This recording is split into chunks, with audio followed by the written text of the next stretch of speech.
Decoding the mysterious and terrifying 49-day journey after death. Today, Mind Podcast will decode the mysterious and terrifying 49-day journey that humans undergo after death. How do people feel about death? Since ancient times, humans have pondered what the state of existence is after death. Some believe that death means the end of everything, while others believe that death is not the end, but rather the body perishes and the soul continues to exist. Those who believe in the immortality of the soul even provide evidence. Near-death experiences are often cited as proof of the soul's existence. Isaac, a construction worker, once had an accident where something fell on him, causing his heart to stop. Fortunately, he was resuscitated. According to Isaac, after he lost consciousness, he saw the entire scene of his emergency treatment from a third-person perspective, as if his soul had left his body. Not only that, but he also saw a very bright light, which was the most miraculous part. According to Dr. Raymond Moody, a researcher of near-death experiences, many near-death experiencers mention seeing a kind of hazy light while in that state. These people come from various professions, ages, and beliefs, with some having no belief at all, yet they all mention this mysterious light. I kept thinking about what this light could be. God? But there are near-death experiencers who fundamentally do not believe in God, so why did they see the light too? Recently, I discovered an ancient book over 1,200 years old, the Tibetan Book of the Dead, also known as the Bardo Tool. Legend has it that this book was written by the great master Padmasambhava, who brought Buddhism from India to Tibet so that the living could learn the Dharma. However, few know that Padmasambhava also wrote a scripture. This book is not only for the living, but also serves as a guide for the deceased. It details the experiences of a person for 49 days after death. It turns out that death is not the end, and the contents of this book reveal the most realistic portrayal of the afterlife. Today, let's unveil the mystery of death together with Mind Podcast and explore what happens during the mysterious 49 days after death. According to the Tibetan Book of the Dead, when a person is near death, they still have consciousness. They can hear and even see everything happening around them. According to Buddhism, even if the heart stops, consciousness continues to exist and can persist for up to 49 days after cremation. All this is related to an ancient prophecy. In the sacred land of Tibet, important Buddhist relics and scriptures have been buried for hundreds or even thousands of years, waiting silently for the right moment. When the time is ripe, someone will sense the presence of these treasures and unearth them. This phenomenon is known as terma. During the Black Death, which killed at least 75 to 200 million people, a 15-year-old Tibetan named Kama Kumgar had a vision and discovered a significant scripture from 700 years ago in a mountain cave. This scripture included the Bardo Tool. This discovery surprised and delighted many Tibetan monks, because the author of this scripture was none other than Padmasambhava, often referred to as the second Buddha. It is said that the Buddha predicted Padmasambhava's appearance more than 200 years after his own nirvana. Indeed, Padmasambhava appeared, born from a lotus flower, and was adopted by an Indian king. He could have lived a life of luxury, but like the Buddha, he renounced worldly pleasures and devoted himself to spreading the Dharma in Tibet. He also wrote the Bardo Tool, introducing the world to the afterlife's true nature. Despite being unearthed in 1342, the book remained relatively unknown due to Tibet's isolation. It wasn't until 1927 that Walter Y. Evans Wentz translated it into English, naming it the Tibetan Book of the Dead. This caused a sensation in Europe and eventually spread back to China. According to Mind Podcast, after reading the book, the Khan's Trang was astonished, as he previously believed that everything ended with death. The book confirmed his thoughts and presented a complete picture of the afterlife, revealing that it exists in a transitional space invisible to the living. In the Buddhist view, after death, people do not go directly to heaven or hell, but enter a mysterious time-space known as the Bardo. The term Bardo means in-between state in Tibetan, referring to a transitional state between two conditions. For example, the space between two buildings or the time between day and night is considered Bardo. Even the transition between parallel universes is called Bardo. Buddhism describes 6 types of Bardo, 3 of which occurred during life and 3 after death. These are the Bardo of birth, the Bardo of meditation, the Bardo of dying, the Bardo of reality, and the Bardo of becoming. I believe that in the Bardo state, a person exists between purity and impurity.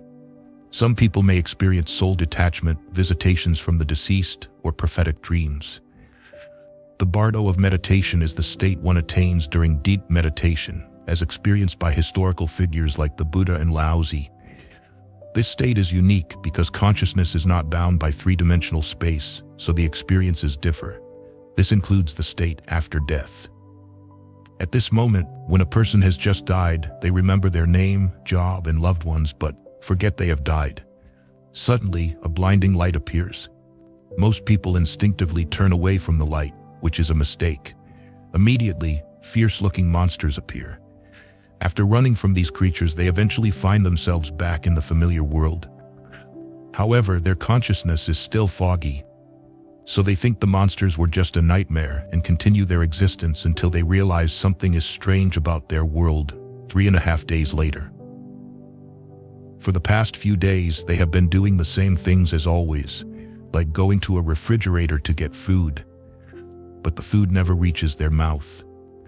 They have spoken to others, but those people never responded. It is only after 3.5 days that they realize they have not truly interacted with anyone because they have died.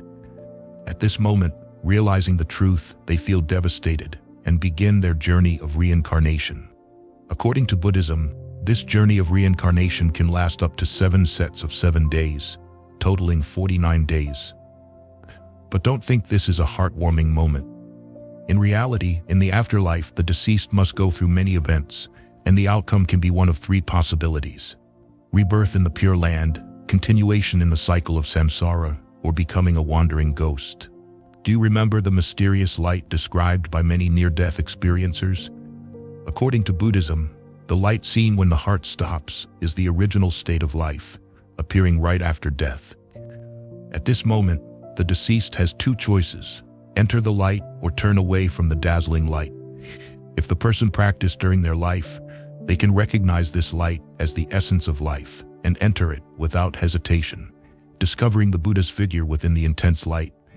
They symbolize the source of life, and entering it leads straight to the Western Pure Land, thus escaping samsara and all earthly sufferings. However, as this light appears, most people do not know they have died, so they instinctively turn away. Soon after, they see another light which is dimmer and gentler than the previous one. Again, they have 2 choices: enter or not. If they choose to enter, they will reincarnate into one of the 6 realms of samsara. This is a terrifying process, as the light represents the path to a particular realm. According to the Bardo Tool, there are 6 types of dim light, each appearing sequentially. These lights do not appear all at once, but one by one. For instance, the first to appear is the white light, representing the heavenly realm. Entering it may lead to rebirth in the heavenly realm. Seeing this, one might think, we just need to remember the first bright light and enter it no matter what. Avoid the red, black, or blue lights at all costs. This sounds smart, but according to the scriptures, when in a soul state, one does not have such rational thoughts. In this state, the soul chooses based on accumulated practice. Those who frequently did bad deeds will naturally avoid the white light and rush towards the black light. Hence, it's not possible to wait until the last minute to make the right choice. Returning to the first day, during this period, the connection between the deceased's consciousness and body has not completely severed, so they can still feel their body. This makes them think they are still alive. Consequently, they continue their usual activities until 3.5 days later, when most people's consciousness becomes clearer. At this point, they finally realize they have died. They may feel shocked, afraid, cry, or become angry. In these cases, they ignore the strong light appearing on the second day and the dim light that could lead to rebirth, and instinctively seek out their loved ones to talk to. At that moment, they realize they have teleported to their loved ones. It turns out that in this stage, humans unlock 5 supernatural abilities, starting with the ability to travel freely through space and time. They can teleport anywhere, see anyone or anything they want, and even travel back in time to see themselves being born or their parents praising them. They can also go into the future to see what it holds. In Japan, there was a man named Toshu Hikichi who, during a near-death experience, not only traveled back in time to witness the origins of life in the universe, but also carved his name on a temple pillar. Miraculously, after coming back to life, he found his name there. In addition to proving his ability to travel freely, Toshu Hikichi claimed to have unlocked other abilities: hearing distant sounds, seeing faraway objects, reading minds, and recalling past lives. With these abilities, the deceased explores everywhere. After the 7th day, they long to return to their closest loved ones. This marks the end of the first week. Different cultures have various first-week traditions. Some keep a light on all night and prepare the deceased's favorite foods. Some sprinkle rice on the ground, believing footprints mean the deceased visited. Others chant sutras to help the deceased transcend, and in Tibet, they recite the Bardo Tool. The real purpose of the Bardo Tool is not to describe the afterlife to the living, but to guide the deceased to the Western Pure Land. The book repeatedly advises the living not to cry, because the period from the 8th to the 14th day is crucial. If the deceased misses this chance, they may lose the opportunity to reach the Pure Land. According to the Bardo Tool, from the 1st to the 7th day, the deceased sees images of the Buddha. Choosing to enter these lights leads to the Pure Land, but ignoring them results in seeing dim lights and facing another choice. If they enter, they fall into a corresponding realm of samsara. If not, they continue to the next day. By the 8th day, drawn by their karma, they miss 7 chances to reach the Pure Land. Now, instead of the compassionate Buddhas, they see terrifying blue-faced, fang-toothed monsters, such as the 3-headed 6-armed hawk Noga on the 8th day, adorned with human heads, which frighten them into fleeing. Each successive monster is more terrifying, like Vajra Hawk Noga on the 9th day and jewel-wielding Hawk Noga on the 10th day. However, if at any point they confront these monsters without fear, the monsters vanish instantly, revealing themselves to be illusions created by their inner demons. The Bardo Tool even bluntly tells the deceased, "You need to know that you are dead. The body you see now is a magical, illusionary consciousness form with no blood or flesh. Hence, all threats cannot harm you, and you cannot die again." So what is there to fear?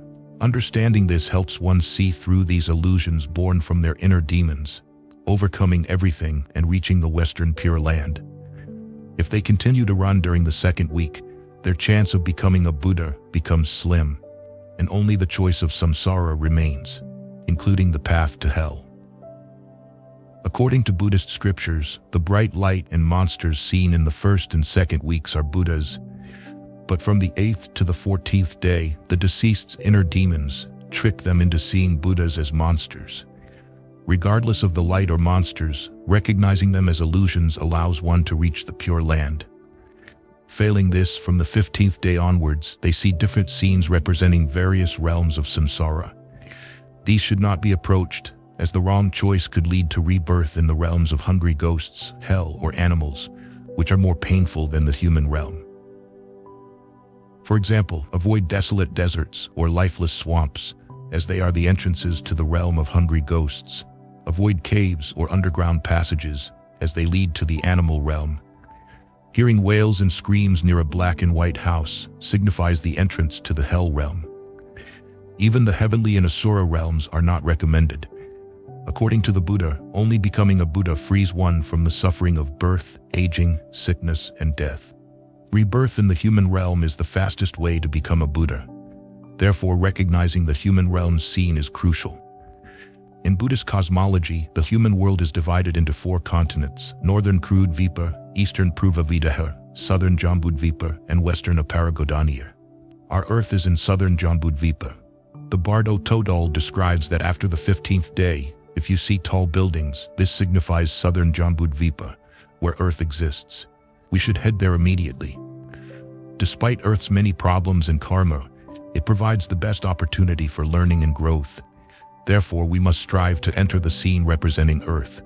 If you see a swan, avoid it, as it represents Eastern Purvavidaya, a peaceful world not conducive to learning. Seeing horses indicates Western Aparagodania, a wealthy but potentially corrupting realm. Avoid any animal other than horses, as they signify Northern Karudvipa. Life there is happy but not conducive to learning. Only earth allows for hearing the Dharma. Therefore, entering Southern Jambudvipa is the best choice, bringing us closer to becoming a Buddha. In summary, the Bardo Tool aims to encourage people to remain on earth.